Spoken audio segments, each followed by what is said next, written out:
Over the last few years at CMS, we've produced various reports looking at trends in real estate and particular issues affecting the market. And this year, we decided to take a closer look and unpack what's going on in the logistics sector with our report Box Clever. There's lots of copies around, so please do take one away. And of course, it's on our website. So in terms of the methodology, we surveyed and interviewed over 350 real estate investors, developers and agents.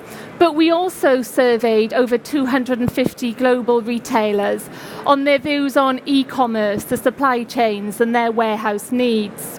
What's been really interesting over the years that we've done this report is just seeing how investor appetite for logistics has grown.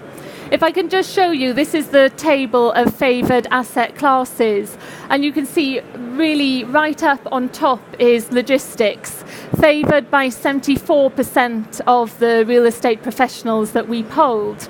What's also been interesting is the decline of retail, fallen back now down to 7% of investors favour this asset class. And I'm sure we'll touch on e-commerce on the panel, but of course often blamed for the decline of traditional retail, but also for the rise of logistics. In terms of occupier demand for warehousing, almost all of our real estate professionals expect demand to continue to grow in the UK and also in Western Europe.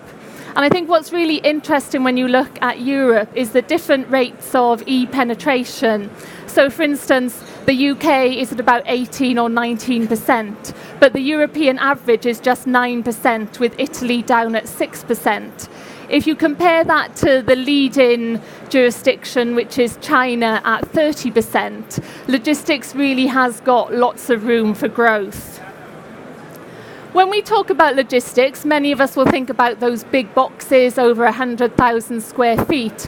But really interesting is the urban logistics subsector. Smaller, more centrally located warehouses, facilitating that fast and efficient last mile of delivery. So interesting then that 86% of real estate professionals think demand for urban logistics will increase, but only 55% of retailers agreed. Urban logistics is very expensive. It commands a high premium and high rents. So it may be that not all traditional retailers can afford to be in this space. So the sector is doing incredibly well, but it's not without its challenges. And the biggest one of those is space, or I should really say the lack of space. We're seeing industrial land being rezoned for residential use, and that's really putting pressure on land uses. So developers being more creative, they're repurposing land, they're looking at changing out-of-town retail to logistics, even using car parks and basement offices.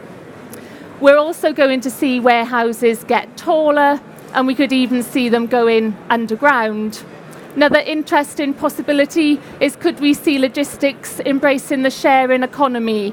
We saw WeWork do it for offices. Can it happen in logistics?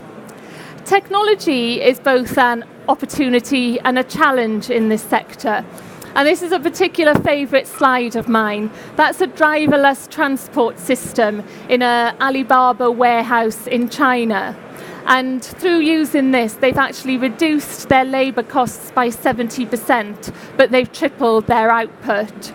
So we may be years from seeing driverless cars and drones on our roads and in the skies above our cities, but we're already seeing these things in the most advanced warehouses. And I just want to finish off with a quote from one of our interviewees.